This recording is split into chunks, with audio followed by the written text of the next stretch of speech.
Next question देखिए, find a cubic polynomial with the sum of its zeros, sum of the product of its zeros taken 2 at a time and the product of its zeros as 0, -7 and -6।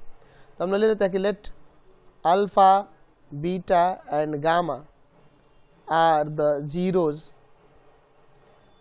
Of cubic polynomial, cubic polynomial.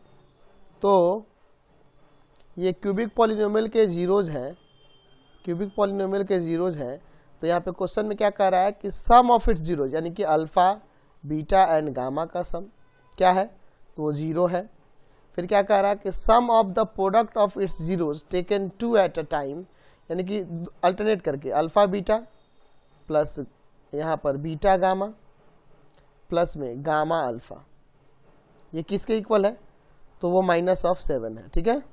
And क्या कह रहा है, फिर कह रहा है product of it's zero, तो product of zero यानी कि अल्फा बीटा गामा वो क्या है, -6 है। तो हमें पॉलिनोमियल निकालना है।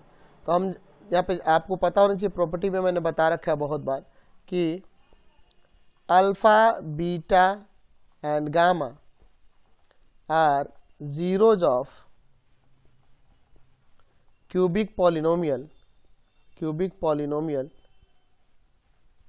तो वो क्यूबिक पॉलिनोमियल क्या हो जाएगा, तो पी एक्स इक्वल टू में k इंटू में x cube minus sum of zeros into x square plus alpha beta plus beta gamma plus gamma alpha, यानी कि अल्टरनेट प्रोडक्ट ऑफ 2 जीरोज का सम इंटू एक्स और minus में alpha beta gamma, where k is a constant.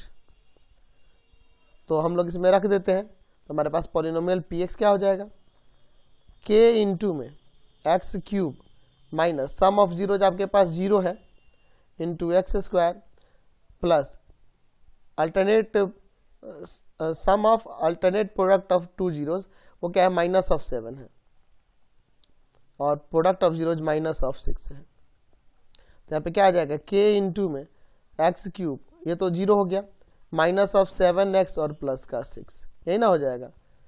तो हम लोग लिख सकते हैं देयरफॉर जो हमारे पास रिक्वायर्ड पॉलिनोमियल होगा, रिक्वायर्ड पॉलिनोमियल वह क्या हो जाएगा आपके पास, एक्स क्यूब माइनस का 7x प्लस का 6। समझ गए। नेक्स्ट क्वेश्चन देखिए,